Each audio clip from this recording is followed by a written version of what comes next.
नमस्कार मित्रों, मैं साहिल अरोड़ा MW न्यूज़ मुख्य वक्ता में आपका स्वागत है। जैसे कि आप जानते हैं, हम रोज़ ही आपको इलाके के अलग अलग क्षेत्र के अलग अलग समाज सेवी हस्तियों से रूबरू करवा रहे हैं। इलाके की उन खास शख्सियतों से रूबरू करवा रहे हैं जिन्होंने अपने जीवन में समाज सेवा में अग्रणी भूमिका निभाई हो, हमेशा बच्चों को अच्छी शिक्षा दी हो, समाज को एक नई दिशा देने का प्रयास किया और हमेशा अच्छे काम किए हों और कहीं ना कहीं वो इस मुहिम में या इस काम में कामयाबी हुई हों। उसी कड़ी में आज हमारी टीम पहुंची हुई है गंगानगर उपखंड क्षेत्र के गांव कालियां में बालाजी गौशाला समिति के जो अध्यक्ष राधेश्याम जी मुंजाल हमारे साथ मौजूद है। हम जब गांव में आए थे, पहले गांव में जब हमने सर्वे किया तो हमें पता लगा कि जो राधेश्याम जी मुंजाल है, अकेले गौशाला के साथ ही नहीं, इलाके की जितने भी समाज सेवी संस्थाएं हैं या कोई धार्मिक संस्थाएं हैं, सभी के साथ वो अग्रणी भूमिका निभाते हैं। कभी भी गांव का कोई भी साझा काम हो, कोई भी पंचायत हो, तो राधेश्याम जी मुंजाल को उसमें इन्वाइट किया जाता है और वो अपनी अहम भूमिका निभाते हैं। आज हमारे साथ मौजूद है, इनसे जानेंगे किस तरह चल रही है समाज सेवा। सर तो पहला जी थोड़ा स्वागत है जी चैनल से। धन्यवाद जी। मैं राधेश्याम जी मुंजाल, पुत्र श्री सुनाम राम मुंजाल, निवासी कालियां का रहने वाला हूँ।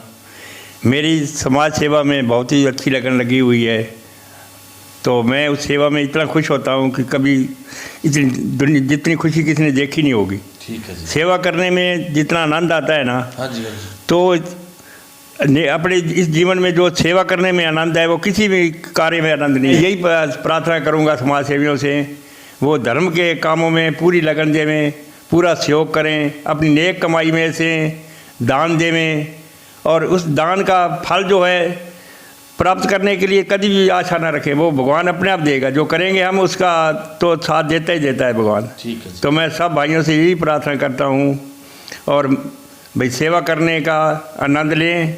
और गौ माता की सेवा में जितना आनंद है ना, उतना किसी भी धर्म में आनंद नहीं आया मेरे को। मैं बीमार रहने लग गया था, मुझे बीमारी दूध की कसर हो गई थी, तो वो डॉक्टर साहब कहने लगे भाई दूधों का इलाज ऑपरेशन होगा। मैंने कहा मैं ऑपरेशन नहीं कराऊंगा। क्या क्यों नहीं कराओगे? मैं कहा मैं तो नहीं कराऊंगा, ठीक हो जाऊंगा ऐसे ही। तो मैं गौ सेवा में लगा, मेरा ऑपरेशन कराने की मुझे ज़रूरत नहीं पड़ी। मेरे दूधों का जो रोग था वो कट गया।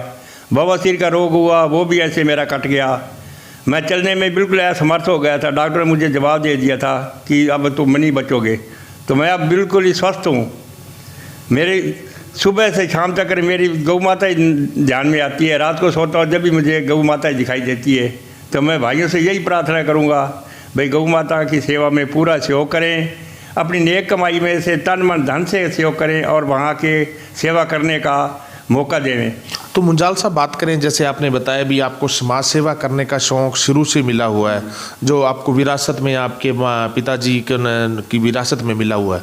तो इसके अलावा आप और कौन कौन से राजनीतिक पोस्टों पे रह चुके हैं, जो और कौन कौन से सामाजिक पदों पर आप कार्य कर चुके हैं, और अपने जीवन के बारे में थोड़ा सा संक्षेप में समझाएं। हाँ जी, मैं राजनीति में सरपंची में भी रहा हूँ, इलेक्शन की जीता है। मंत्र का अध्यक्ष रहा हूँ जी। सोसाइटी में 16 साल अध्यक्ष रहा हूँ जी। अब गौशाला में मैं 4 साल से काम लगातार कर रहा हूँ। ठीक है जी। हाँ जी। तो बात करें, आप सरपंच कब बने थे जी? 98 में जी। 98 में बने। हाँ जी। उस वक्त 5 साल सरपंच रहे जी आप? हाँ जी। और उस वक्त इलेक्शन बने थे सरपंच या निर्विरोध बने थे? निर्विरोध बने थे जी। निर्विरोध बने थे। हाँ जी। और सोसाइटी अध्यक्ष? सोसाइटी अध्यक्ष निर्विरोध बने थे। निर्विरोध बने थे। हाँ जी। ठीक है जी। तो एक मुंजाल साहब, हम जैसे गांव में आए थे तो पता लगा जो आपका मुंजाल परिवार है, इस गांव में पूरा उनका होल्ड है और बताते हैं भी मुंजाल साहब का सिक्का चलता है जिस गांव में। क्या ऐसा कार्य किया मुंजाल परिवार ने? कौन से ऐसे कार्य किए जिन पूरा उनका दबदबा है यहाँ पे? मेरे ताया जी धनुराम जी मुंजाल स्वर्गीयवासी बहुत ही समाज सेवी थे। उनके प्रभाव से हमारी मान्यता बनी हुई है। ठीक है जी। हाँ जी। उसकी मान्यता का जो हमें उन्होंने सेवा की, उसका फल हमें मिल रहा है। ठीक है। हाँ जी। तो अपने बात करें मुंजाल साहब, जो अपनी गौशाला है बालाजी गौशाला समिति, इसकी स्थापना लगभग कितने साल पहले हुई और उनके संस्थापक सदस्यों में कौन कौन थे जी? गौशाला की स्थापना आज से 15 साल पहले हुई है जी। ठीक है जी। पहले इस गौशाला में सेवा विष्णु सानों पर राम कुमार जी चेत्रवाल रहे। ठीक है जी। उसके बाद मेयर चंद जी जग्गा जी रहे, हाँ जी। फिर आत्म जी प्रधान जी ने रहे जी। ठीक है। अब 4 सालों से मैं इस गौशाला की समाज सेवा में कर रहा हूँ जी। ठीक है। हाँ जी। तो बात करें अपनी जो गौशाला है, गौशाला लगभग कितने क्षेत्र में फैली हुई है, कितने बीघा में फैली हुई है? हमारी जो गौशाला कालियाँ की है, एक छोटी सी गौशाला एक आधे बीघे में बनी हुई है जी। ठीक है जी। और सड़क के ऊपर बनी हुई है। इसे हमें सिर्फ सरकार का कोई पैसा नहीं आ हाँ रहा जी। और जन सहयोग से ये गौशाला चल रही है। ठीक अपनी खुशी से दान दो देता है, वही हम लेते हैं, किसी पर दबदबा नहीं बनाते बिल्कुल ही। ठीक है। हाँ जी। तो मुजाल साहब बात करें, जैसे आप आधा बीघा में आपकी ये गौशाला फैली हुई है, तो आधा बीघा गौशाला ये कोई ने दान दी थी या आपने मोल ली थी गांव द्वारा? ये मोल ली गई थी जी। ठीक है जी। हाँ जी। और इसमें कितने पशु हैं जो इस वक्त आप रखे हुए हैं जी गौशाला? इसमें 140 पशु हैं जी। ठीक है जी। हाँ जी। उसमें 5-7 दुधारियों हाँ हैं, जी। कोई 5-7 नंदी हैं, ठीक है जी। और छोटे पशु हैं, छोटे बच्ची जो साल की 8-10 हैं, और कुछ बूढ़े पशु भी हैं इसमें जी। तो मुजाल साहब बात करें मतलब 150 पशु जैसे आपने बताए हैं, तो इन 140 या 150 पशुओं के लिए लगभग कितने हरे चारे की आपको आवश्यकता रहती है, और सूखा चारा जैसे तूड़ी वगैरह की कितने क्विंटल आपको आवश्यकता रहती है जी? हमें हरे चारे की तूड़ी अवस्था तो 30 क्विंटल लाते हैं जी हम रोज़ का। ठीक है जी। और वो हमने ज़मीन खुद की ठेके पर लेके बो रखा है जी। ठीक है जी। और तूड़ी हमने इकट्ठी कर रखी है जी। ठीक है। रोज़ की तूड़ी 6-7 क्विंटल तूड़ी की ज़रूरत पड़ती है हमें। ठीक है जी। तो लगभग हमें साल में 2100-2000 क्विंटल की ज़रूरत पड़ती है तूड़ी की। और 10 बीघों में हरा चारा हमने बो रखा है ठेके पर ज़मीन लेके। वाह जी। और मोगे की 3 जी चक की तरफ से हमें 5 घंटे पानी मिला हुआ है, ठीक है जो जी। हरे चारे के लिए लोगों ने अनुदान में दिया हुआ वाह है। जी। हाँ जी। तो बात करें जैसे जो आपने बताया लगभग 2100 क्विंटल आपको तूड़ी की आवश्यकता रहती है, तो वो 2100 क्विंटल आप मोल लेते हैं या आपको कोई गांव में सहयोग भी मिलता है जी? इस तूड़ी में कुछ तो हमें मोल लेनी पड़ती है जी। ठीक है जी। और कुछ हमें सहयोग में मिल जाती है, कुछ हम जो तूड़ी नाल लेके उसकी बनवाते हैं जी खुद की अपनी मशीन से। ठीक है। उसका खर्चा लगाना पड़ता है। और बात करें जो आपकी गौशाला है, गौशाला में इस वक्त क्या क्या बना रखा है? बिल्डिंग में शेड वगैरह कितने बना रखे हैं जी? इसमें कुल आधे बीघे में चारों तरफ शेड बने हुए हैं जी। ठीक है जी। और सारों शेडों के नीचे खुरली ठाण बने हुए हैं जी। ठीक है जी। पानी की बड़ी टैंकी बनी हुई है, एक बड़ी टैंकी डिग्गी बनी हुई है, वाटर कूलर लगा हुआ है। ठीक है जी। और ये बड़े गेट के सामने मेन दोनों मंदिर भगवान कृष्ण जी का और बालाजी का बना हुआ है। ठीक है जी। हाँ जी। तो बात करें आपके जो आपने बताया अभी पानी के लिए आपने कोई समर्सिबल ले रखा है या वाटर वर्क से कनेक्शन मिला हुआ है? ये पानी सिर्फ हम नहर का ही डालते हैं जी, खाल का जी। ठीक है जी। हाँ जी। तो वो पानी पीने के लिए बढ़िया है जी, मतलब। और जो डिग्गी बनी हुई है वो 150 पशुओं के लिए पर्याप्त रहती है? हाँ जी, 15 दिन प्राप्त रहती है जी। ठीक है। 15 दिन के बाद वो डिग्गी फिर हम नहर के पानी से भर लेते हैं जी। और मोटर से उसके पानी को यूज़ करते हैं जी। और बात करें जैसे नहरबंदी कई बार आती है, जैसे अभी आने वाली है 2 महीनों में, तो उस समय महीना नहर नहीं आती, फिर कैसे संभव हो पाता है फिर पानी? जब नहरबंदी में हम पानी को कैंटरों से डलवाते हैं जी। ठीक है जी।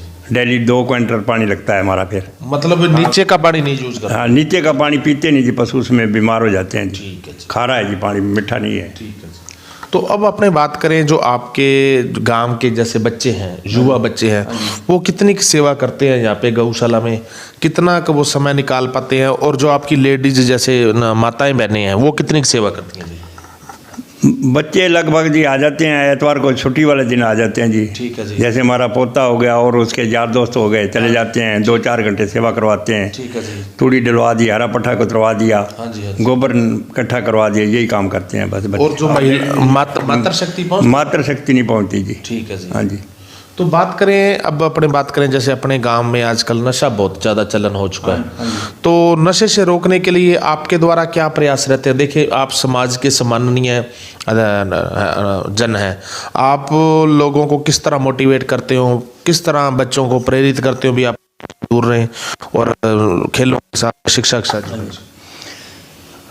हम तो जो बच्चे हैं छोटे वहाँ गौशाला में जाते हैं, उनको यही समझाते हैं, बेटे नशे में कुछ नहीं पड़ा है, नशे से घर बर्बाद हो जाता है, अपनी ज़िंदगी बर्बाद हो जाती है, माँ बाप का जीवन बर्बाद हो जाता है। तो उनको समझाने की कोशिश करते हैं। हमारा यही प्रयास रहता है कि उनको नशे से बचाने के लिए प्रयास करते रहते हैं, समझाते रहते हैं। ठीक है। और यही फर्ज है हमारा समझाना। कई बच्चे तो बहुत सीख गए हैं, इस बात को मानते हैं। हाँ जी, हाँ जी। कई नहीं मानते, तो जी अब जोर तो है नहीं किसी के साथ हमारा। सही है। हाँ जी। तो मुजाल साहब बात करें जैसे आपने बताया अभी 15 साल हो गए और बिना सरकारी अनुदान के यहाँ पे ये चल रही है, तो क्या कारण है वो जो अभी तक सरकारी अनुदान शुरू नहीं हो पाया? ये ज़मीन जी मोल ले गई थी ठीक है जी। हरिजन पार्टी से। ठीक है जी। तो वो उसकी डेथ हो गई। उसकी डेथ के बाद वारसों ने केस कर दिया कि हमारी ज़मीन पर कब्जा कर लिया है। ठीक है जी। तो उसका विवाद चल रहा है। अब ये अपील हाई कोर्ट में है जी। ठीक है जी। तो यहाँ से तो खारिज हो गए, हाई कोर्ट में फाइल पड़ी है। ठीक है जी। और फैसला गौशाला के हक में हो गया है। ठीक है जी। अब अनुदान फाइल आने के बाद ही अनुदान मिलने की कोई संभावना है। ठीक है जी। हाँ जी। तो अब अपने बात करें, जैसे अनुदान तो आपको मिल नहीं रहा, तो देखो इतने पशु है, इनका खर्चा भी होता है, तो इतना खर्चा कैसे आप वहन कर पाते हैं? क्या आपने व्यवस्था बना रखी है? कोई आपने कोई महीने की पर्ची बांध रखी है या किस तरह करते हैं? जो गौशाला का खर्चा है जी, ये हमने ना ही तो कोई पर्ची बांध रखी हाँ है, जी। ना ही हमने किसी को प्रबंध कर रखा है जी। ठीक है जी। अपनी भावना से इसको दे रहे हैं, उसकी व्यवस्था से ये गौशाला चल रही है जी। ठीक है जी। है ना, उस कृष्ण भगवान की कृपा से ये चल रही है जी। तो आज तक इलाके के किसी भामाशाह का सहयोग रहा जी आपके साथ? नहीं जी, किसी भामाशाह का शौक नहीं रहा। पिछले साल इलेक्शन में ओम भामाशाह जी आए थे। हाँ जी। उन्होंने दिया था मुझे 25,000 रुपया। या सरपंच साहब जी देते हैं मेरे गांव के, जो जोगिंदर सिंह जी हैं। हाँ जी। उनके पास जब भी कमी होती है तो मैं जाके कह दूँ तो सरपंच साहब घाटे में चल रहे, अब तनख्वाह देने वाली है, तो वो मेरा सहयोग करते हैं। ठीक है। तो उस सहयोग से हम उन आदमियों को तनख्वाह दे देते हैं। तो बात करें अपने गंगानगर में कई ऐसे है जो व्यापारी बंधु जो मतलब इसमें सहयोग करते हैं गौशाला में, उस तरह का कभी सहयोग आया जी? नहीं जी, कोई सहयोग नहीं आया जी। अपने विश्व बंधु हैं जी भट्टे वाले, हाँ जी। वो मेरा पूरा सहयोग करते हैं जी। हर साल जब मैं उनके पास जाता हूँ कभी रसीद लेके, वो अपनी भावना से 21,000 11,000, या कभी मैंने ईंटें मांग ली फसल लगाने के लिए, उन्होंने मेरे को ईंटे का अनुदान दे दिया। ठीक है जी। वो पूरा सहयोग करते हैं मेरा। ठीक है जी। हाँ जी। तो अब बात करें जैसे इसके अलावा आप जो आपके यहाँ राधा कृष्ण मंदिर है उसके भी मतलब सभापति हैं पिछले काफ़ी लंबे सालों से, तो राधा कृष्ण मंदिर में किस तरह की सेवा चल रही है? साल के अंदर लगभग कितने कार्यक्रम है, धार्मिक कार्यक्रम वहाँ आयोजित किए जाते हैं जी? अपने राधा कृष्ण मंदिर जो कालिया में है, हमारी डबल बिल्डिंग है जी सारी, है बिल्कुल जी। ही हाँ जी। तैयार की है। ठीक आगे वाली जगह भी और मोल ले ली है 6 लाख की। ठीक है जी। जो आगे खाली मैदान पड़ा था वो भी ले लिया जी। और उस पर मंदिर के बैठने की पुजारी व्यवस्था है। कौन है इस वक्त? अशोक जी। और कितने साल हो गए उनको सेवा करते हुए? उनको सेवा करते हुए आज 5 साल हो गए जी। और अच्छी सेवा दे रहे हैं जी? हाँ जी, अच्छी सेवा दे रहे। पहले पंडित तुलसीदास जी ने ठीक है जी। 30 साल 32 साल सेवा की जी। अब वो वृद्ध होने की अवस्था से उन्होंने फिर उनके अपने रिश्तेदार अशोक जी को दे दी, बेटे को। और पुजारी को इस वक्त आपकी मंदिर की कमेटी की ओर से कितनी महीने की तनख्वाह दी जा रही है जी? उनको 8,000 रुपये महीने की तनख्वाह दे रहे हैं जी। ठीक है जी। और जो चढ़ावा होता है मूर्ति का, वो उनका होता है जी। ठीक है जी। हाँ जी। तो बात की जाए मंदिर में, जैसे आपने बताया भी 2 प्रोग्राम किए जाते, तो उस वक्त मद भागवत वगैरह इस तरह के पाठ भी करवाए जाते हाँ होंगे जी, एक साल तो भागवत जी का पाठ होता है और एक साल रामायण जी का होता है। एक साल हाँ रामायण जी। जी का होता है। और उस वक्त बाहर से आते होंगे कथा प्रचार? हाँ जी, कथा बातें बाहर से बुलाए जाते हैं जी। ठीक है हाँ जी। वाह जी वाह। तो अब बात करें चैनल के माध्यम से, आपको आपके गांव के जो आमजन तो देख रहे हैं, आसपास के इलाके के लोग देख रहे हैं, हाँ जी। क्या अपील करना चाहोगे, क्या कहना चाहेंगे उनसे? और सबसे बड़ी बात है, आप सरकारों से क्या अनुरोध करना चाहेंगे जी? मैं सरकार से यही प्रार्थना करता हूँ जी, जैसे दूसरी गौ माता गौशाला को दान दे रहे हैं, उसी तरह हमारी गौशाला को भी दान दिया जाए, कुछ सहयोग किया जाए, ताकि हम इस गौशाला का विकास कर सकें, ठीक है जी। इसको कोई बड़ा बना सकें। यही प्रार्थना करता हूँ सरकार से। ठीक है जी। और आमजन से क्या विनती करना चाहेंगे, जो आपके आम गांव के लोग हैं, जो गांव के बच्चे हैं, उन्हें क्या कहना चाहेंगे? हम गाँव वासियों से यही प्रार्थना करेंगे, अपने तन मन धन से गौशाला की सेवा करें और पूरा सहयोग करें। गौ माता उनके धनवादी में विकास करेगी। ठीक है जी। हाँ जी। ठीक है जी। ये हैं जी बालाजी गौशाला समिति कालियां के अध्यक्ष राधेश्याम जी मुंजाल। राधेश्याम जी मुंजाल कालियां गांव के सरपंच भी रह चुके हैं, कालियां पंचायत के, जहाँ के सहकारी समिति के अध्यक्ष भी रह चुके हैं, और इस वक्त राधा कृष्ण मंदिर है जो जहाँ पे, उसकी भी सभापति पिछले 25-26 सालों से हैं, और गौशाला के भी अध्यक्ष हैं। कुल मिला के जितनी भी सामाजिक संस्थाएं हैं गांव की, उसमें ये हमेशा एक्टिव भूमिका निभाते हैं, अग्रणी भूमिका निभा के बच्चों को अच्छी शिक्षा देते हैं, समाज को एक अलग दिशा में ले जाने का प्रयास करते हैं। आज इनसे मुलाकात हुई, कई अहम मुद्दों पर बातचीत हुई। इन्होंने बताया कि जो 15 साल से गौशाला चल रही है वो बिना सरकारी अनुदान के चल रही है, सिर्फ जन सहयोग से। इलाके के कुछ बामाशा भाई हो गए या आम जन पे जन से होगा, उसी के सहयोग से ये गौशाला चल रही है। और मुरली वाला खुद ही गौशाला चला रहा है, इनको तो पता नहीं भी किस तरह कहाँ से पैसा आ रहा है और कहाँ पे लग रहा है। बड़ी शानदार व्यवस्था चल रही है। सरकारों के आगे अनुरोध कर रहे हैं भी आप जल्दी से जल्दी इसकी जो अनुदान है प्रक्रिया उसको जल्दी शुरू करवाया जाए, क्योंकि आजकल गौ पालन करना थोड़ा सा मुश्किल हो रखा है। तो इसलिए आप जल्दी से जल्दी करके अनुदान चालू करें। और बच्चों से अनुरोध है भी आप समय से समय निकाल के वहाँ पे पहुँचें। आमजन से भी अनुरोध है भी अपने गांव की गौशाला, अगर आज अपने गांव की गौशाला अच्छी चलेगी तो अपनी महिमा होगी। और गौ माता की अगर सेवा करेंगे तो आपके जो भंडार है उसमें दिन ब दिन, दिन प्रतिदिन उसमें बढ़ोतरी ही होगी। ठीक है जी, ज़्यादा से ज़्यादा आप गौशाला में सेवा करें और अपना जीवन सफल बनाएं। MW न्यूज़ में समय देने के लिए धन्यवाद।